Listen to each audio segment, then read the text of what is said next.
Espera que falamos. Está, podo... Sí, sí. Bueno, estamos no Castelo de Maceda, o edificio civil máis paradigmático dos que temos nesta contorna. Inicialmente só era unha torre de homenaxe da que falaremos despois, e aí temos os escudos armeiros dos que eran os propietarios deste castelo.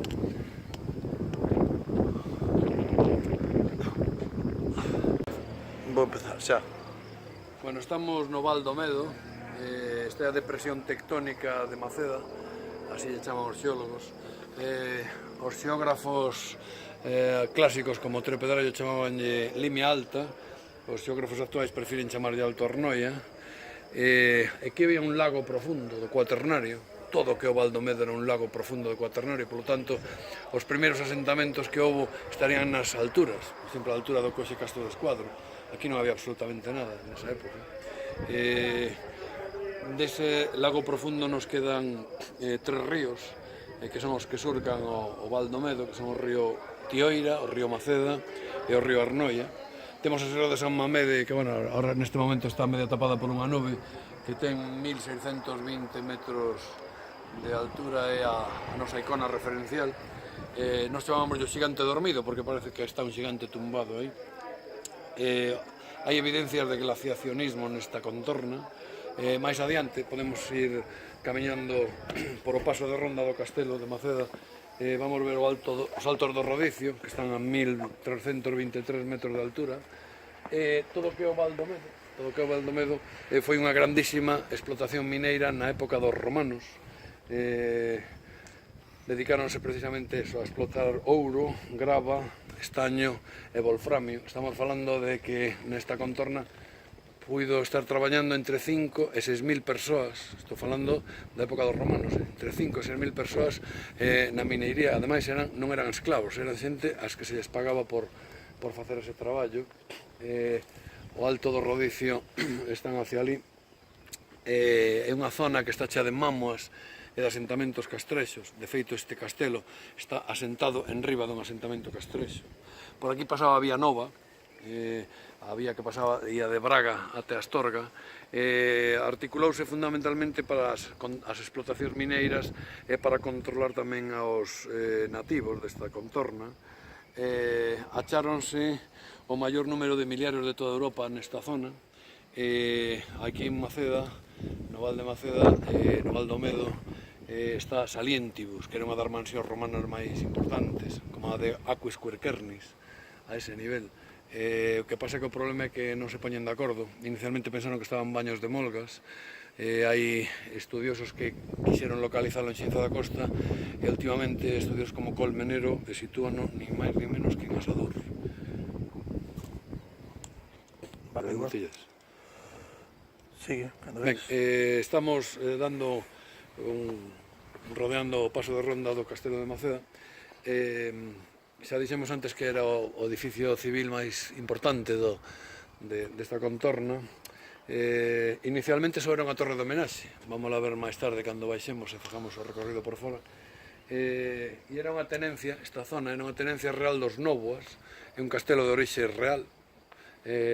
O que pasa é que estaba, digamos, controlado polos novos, que non eran de aquí originariamente. Os novos viñan da zona de Ribadavia, da zona do que actualmente sería Carballeda de Avia, pero que por problemas que tiveron naquela zona decidiron asentarse en Maceda, e dispós, digamos, que a casa potente sae daqui hasta chegar ni máis ni menos que ao condado, non? O condado de Maceda. Ben, hai unhas marcas de canteiro moi enigmáticas que iremos vendo ao longo do percorrido. Estamos neste momento no Torreón Redondo. Si despois casi vamos por fora, porque é un pouco perigoso. Aquí hai unha pedra armeira que estuvo oculta durante moitísimo tempo pola maleza e que veremos despois. Ten os escudos da Casa dos Cadórniga, que o señor de Maceda, o 18º señor de Maceda, casouse con Xoana Díaz de Cadórniga, está soterrado na igrexa de San Pedro, que é esa que temos aí ao lado. A igrexa, Maceda non é curiosa, Maceda chamamos a igrexa e a torre, ni chamamos castelo ni a igrexa de San Pedro. A xente de aquí chama a igrexa e a torre. Bueno, pois ali o señor de Maceda cando morre a súa muller, El sigue vivindo 24 anos máis e dedícase, bueno, pues, a quedarse cas criadas que tiña aquí no castelo, se encerra, ten por lo menos 10 fillos recoñecidos con elas, dalles o apelido novo, incluso lles dá herencia a todos eles. A maior parte dos novos, non só desta contorna, senón de probablemente de boa parte da provincia de Ourense, moitos deles que non teñen vencello que a familia nobiliaria, pois enxan fillos ou descendentes, entre comillas, bastardos do que era o señor de Maceda, que se pasou aquí 24 anos estupendamente con esas señoras, non? A casa forte este trapezoidal, podemos ver no libro que fixemos sobre nobres vencellados o Castelo de Maceda. Este é a planta baixa do castelo, ten unha distribución a estancias originariamente da torre, é un aspecto trapezoidal, ten un torreón redondo que é no que estamos neste momento, do outro lado pois ten un torreón casi rectangular. Se seguimos avanzando un pouco máis, despois poderíamos chegar a onde está o alxibe, é un pozo tamén moi enigmático deste castelo. Ten un 30 metros de diámetro, é un pozo inmenso, asusta bastante, ten moitísima profundidade. Había unha lenda que decía que había un pasadizo segredo que desde o pozo se chegaba pois hasta Chaioso, que é curioso. Chaioso é un asentamento humano anterior ao que é a Maceda, é dicir, antes de existir Maceda existía Chaioso, non? Aí tamén hai unha casa nobiliaria importante, a dos Mosqueras, que actualmente están acabando de restaurar para dedicala pois a turismo rural. A superficie en planta de todo o castelo ten 1265 metros cadrados. Estamos aquí noutra parte do castelo, noutros dos extremos, hai un escudo nobiliario aquí debaixo, e as pedras, este é un castelo que ten pedras, un espesor de pedras de máis de 2 metros de espesor, un castelo dos máis rexos construídos, ten a altura máxima, sube hasta os 17 metros da parte máis baixa, e a fachada, que iremos despois, está orientada ao sur. Os muros interiores, a maioría deles son de entre 1,5 e 2 metros, pero os exteriores pasan dos 2 metros de espesor. Bueno, hai unhas pedras armeiras moi interesantes que podemos ver repito, isto sería, bueno, pues, estamos dando unha ronda por a parte exterior, o paso de ronda. Aquí abaixo hai unha placa dedicada a Afonso X Sabio, porque foi un dos egrexos que tivo a ben moi importantes, que volvernos falar posteriormente, que son o navegante Xoao da Nova e Afonso X Sabio, non? Esta placa puxeron ya as autoridades galegas no ano 2004, e podemos ler aí en Maceda: o Iu aprendeu o monarca Alfonso X Sabio a lingua que daría gloria e prezo ás cantigas de Santa María. Bueno, pois na época que rehabilitou o castelo, e como todos os políticos, pois queren deixar a súa impronta aquí, non? Bueno, pois aquí temos unha especie de escultura dedicada aos milagres de Santa María, e esta sería o acceso da entrada principal ao actual castelo de Maceda, que hoxe se utiliza fundamentalmente como restauración. Hai un restaurante aquí con moito nivel nestes momentos, con un grandísimo restaurador que se encarga de leválo, e tamén se utiliza como sitio de hostelería e de hospedaxe. Creo que ten 5 ou 6 habitacións para quen queira dormir nel. Bueno, é un castelo que está bastante demandado en épocas vacacionais. Aquí temos marcas dos canteiros, hai un montón delas diferentes ao longo do castelo. Eu aconsello a xente que teña tempo pois que vaya vendo, descifrándoas, porque hai un montón delas, son moi enigmáticas, unhas son unha especie de S, outras Vs, outras Ls, outras parecen como unhas gafas. Bueno, pois cada mestre canteiro deixaba a súa impronta, aqueles son unha cousa moi rara, non? Bueno, mellor son códigos que nos deixaron os antepasados para que os interpretemos, non? Pois sería moi interesante. Aquí temos unha seteira que dan ao exterior. Esta está media tapiada, pero desde fora vense moi ben, e utilizábanas pois para defenderse, lanzaban frechas desde aí, cos arcabuces, para defenderse de fora. Estamos na porta de entrada principal do castelo de Maceda, e se saímos vemos unha das pedras armeiras máis importantes do castelo. Hai dúas aquí. Do lado esquerdo ten a Torre da Águia dos Novos, e da dereita os Rois, dos Sarmiento e dos Vilamayor, pois son familias nobiliarias que se foron emparentando coa familia matricial Novo de Moceda. Aquí temos, vese moi ben a seteira, unha das seteiras que está cheo delas, plagadas o castelo de Moceda, e contar eso, que hai unha data moi importante, que é o 1401. Dicir, cando falamos dos nobles, normalmente acabamos dicindo que iban ao seu e só lle interesaba os seus intereses, pero neste caso os nobiliarios de Moceda beneficiaron o que é Moceda en sí, porque concédeselles a feira no ano 1401 e iso fai desplegar o burgo, non? Bueno, unha data importantísima. Despois chega a haber no século XIX, todo a parte do XX, unhas feiras inmensas. Aquí no século XIX viñan bufariñeiros como Manuel Blanco Romasanta, que foi coñecido como o primeiro caso de licantropía, incluso xudicialmente recoñecido. Bueno, aquí estamos na fachada principal do que é o Castelo de Moceda, e eso que se ve aí no medio sería parte do castelo matricial, que sería unha torre de homenaxe que subiría por lo menos o doble do que está aí, ou casi o triple. Sería moi parecida a de Porqueira, a de Celme, a de Sandiás, a de Pena, todas esas serían así. Isto inicialmente só era eso, na revolta irmandiña caeu, os irmandiños cometeron un erro gravísimo, que foi derrubar os castelos e quedaronse sin protección despois. Pero bueno, os señores de Moceda decidiron despois reconstruir o castelo e facelo como unha especie de pazo residencial posterior. Sería algo parecido a esta foto que temos aquí. Isto sería o castelo despois de reconstruído. Bueno, como vemos, a balconada pois non ten moito que ver ca restauración que se fixo agora. Ahora si podemos ir dando unha volta alrededor do castelo por a parte exterior, ir contando un pouco a historia. A primeira propietaria do castelo chamábase María Fernández, era filla do conde de Traba, ao casarse en segundas nupcias con un dos Nóvoas, pois regalanlle o castelo, fundamentalmente o que era a torre de homenaxe máis as terras que o rodeaban, non? Bueno, pois ela pasa por ser a primeira propietaria deste castelo, pero aquí, como dixen antes, hai persoeiros moi importantes, non? Estamos falando, aquí hai unha pedra armeira, estes son os Reis dos Sarmiento, hai pedras armeiras ao longo de todo o castelo, todos os alrededores. Iso que temos aí é o torreón redondo, e o que temos daquel lado pois, é o torreón rectangular, que a fachada principal do castelo.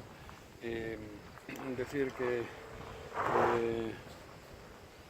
está orientado ao sur, a fachada principal, e seguimos avanzando ao que sería o torreón redondo. Por aquí, cando éramos nenos, o castelo estaba cerrado, pero bueno, estaba abandonado e subíamos os rapaces por aquí.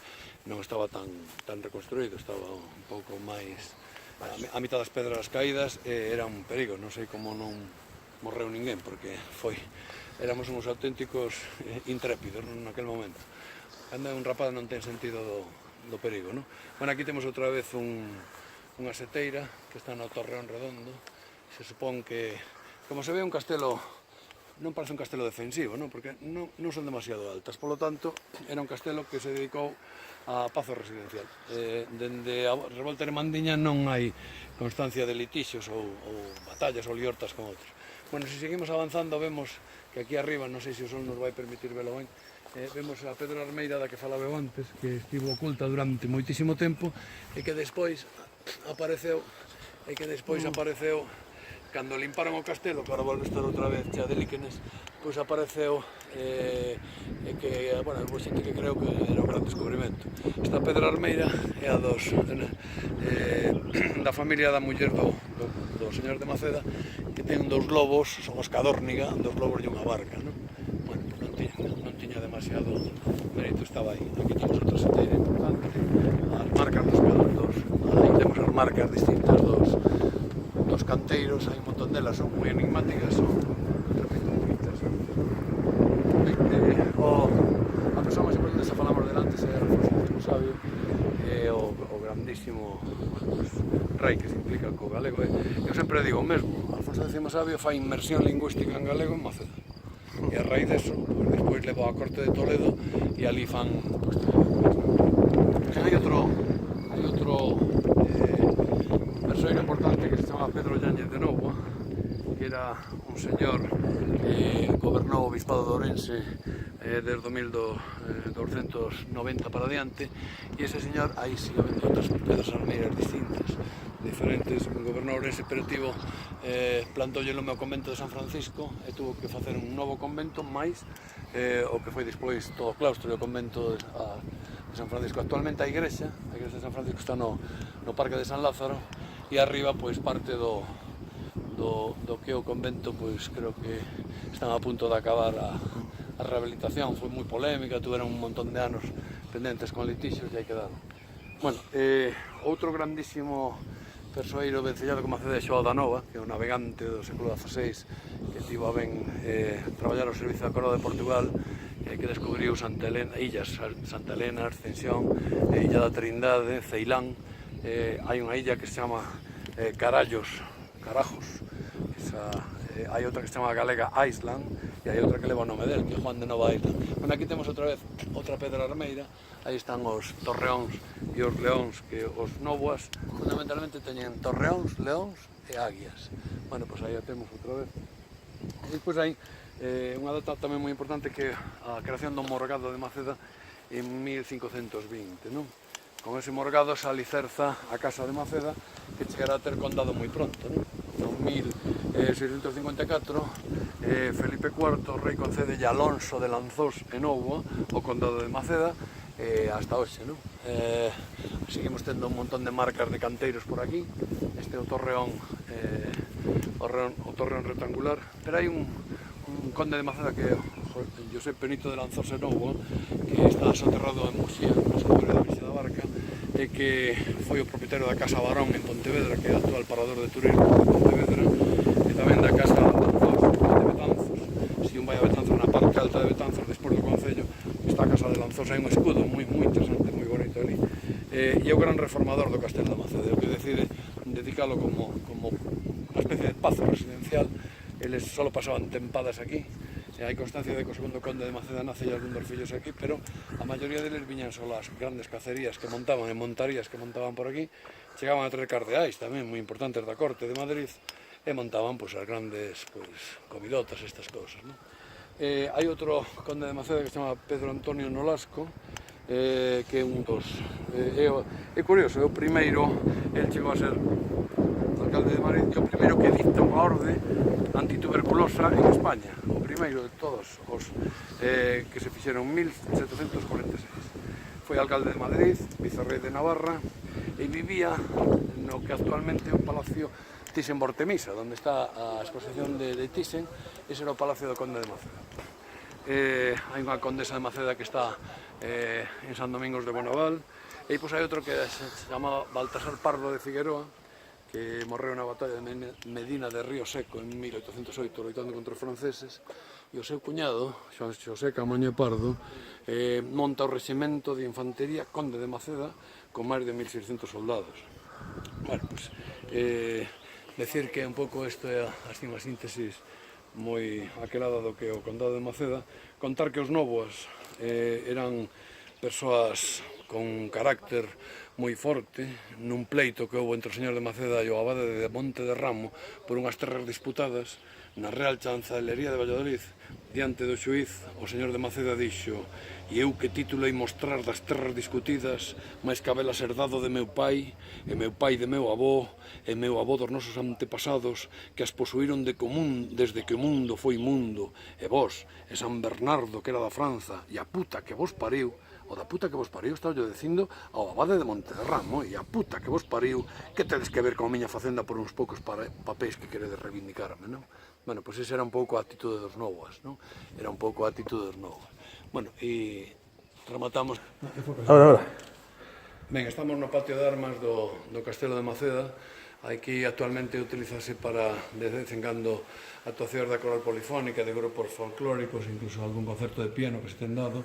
Pero a cousa máis simbólica daqui é este pozo, este alxibe, que mide máis dun 30 de diámetro, ten unha profundidade inmensa, podemos velo. Os nenos, cando estaba o castelo todo destrozado, pasábamos por enriba dele, eu non sei como non caemos aquí. Desde logo, non sei, debíamos ter un santo protector, porque isto era moito. E repito, este é un castelo inmenso, aí temos parladoiros, aí se ven o espesor das paredes. Falábamos de que suben de 2 metros de espesor, podemos subir por aquí. Contar que Bueno, que a historia dos nobles de Maceda transcende incluso a nivel universal. Eu cando digo que transcende a nivel universal, estou pensando en Xoao da Nova, un navegante que soborda completamente o ámbito non só de Maceda, de Galicia ou do que é España. Bueno, podemos ver eso, a Pedra Armeira, para ver, digo a Pedra Armeira, as paredes que se ven aquí, que miden máis de 2 metros de espesor, e ao fondo vemos a igrexa de San Pedro, a igrexa, nos chamamos a igrexa de San Pedro, e onde está soterrado o 18º señor de Maceda. Que veña aquí o invito a que o domingo pola mañá veña, pois está aberto, oficio de misa aí ás 10 da mañá, ese é o cementerio parroquial de Maceda. Aí están os nosos antepasados, de todos. E podemos ver imaxes do propio castelo que temos aquí no libro. Este é un libro, Noves Vencellados, o Castelo de Maceda, que estou interesado nel.